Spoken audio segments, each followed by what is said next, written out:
ओरण बचाओ, ओरण बचाओ, ओरण बचाओ। 700-800 साल पुरानी इन ओरण की रक्षा हमारे पूर्वजों ने अपना शीश कटाकर की थी। फिर आज इन ओरण को बचाने की लड़ाई क्यों लड़ी जा रही है? राजस्थान में लगभग 25,000 ओरण हैं, जिनका भौगोलिक क्षेत्रफल 6 लाख हेक्टेयर है।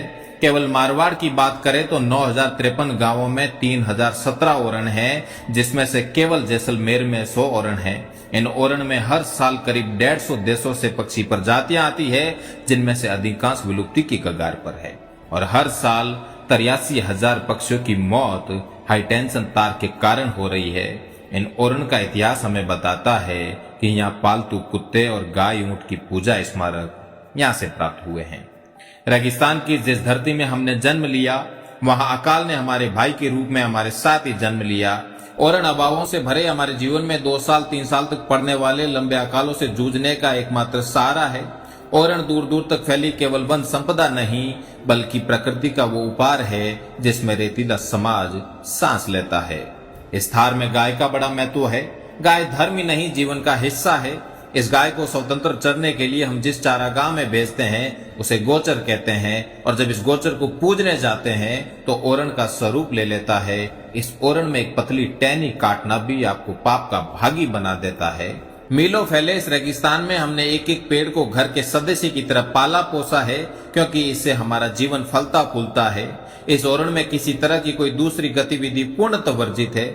ओरण पशुओं का घर है, जहां वे चरते हैं, अटखेलियां करते हैं और इस रेगिस्तान को अकाल से बचाने में मदद करते हैं।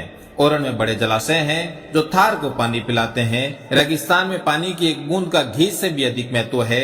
यहाँ के लोग कहते हैं कि घी ढूढ़िया कहीं नहीं वे, पर पानी ढूढ़िया मारो जीव बढ़े। आज हमारी यही विरासत बाहरी कंपनियों के कारण खत्म होने जा रही है। अगर ओरण नहीं होंगे तो पशु कहाँ चरेंगे? ओरण नहीं होंगी तो विदेशों से आने वाले पक्षी कहाँ विचरण करेंगे?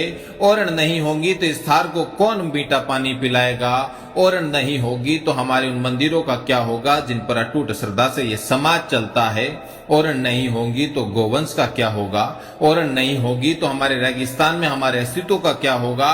ओरण नहीं होगी तो उन प्राचीन स्मारकों का क्या होगा जो हमारे गर्व से भरे इतिहास में सजे हुए हैं? ओरण नहीं होगा तो कौन हमें अकाल में जीने की उम्मीद देगा? ओरण नहीं होंगी तो सुंदर धोरों वाले इस देश का क्या होगा? ओरण नहीं होंगी तो आने वाली पीढ़ियों को हम क्या मुंह दिखाएंगे? ओरण नहीं होंगी तो हमारे समाज में फैलती बीमारियों से कैसे लड़ेंगे? ओरण हमारा अस्तित्व है, ओरण हमारा धर्म है, ओरण हमारा समाज है, ओरण हमारा सहारा है, ओरण हमारा जीवन है।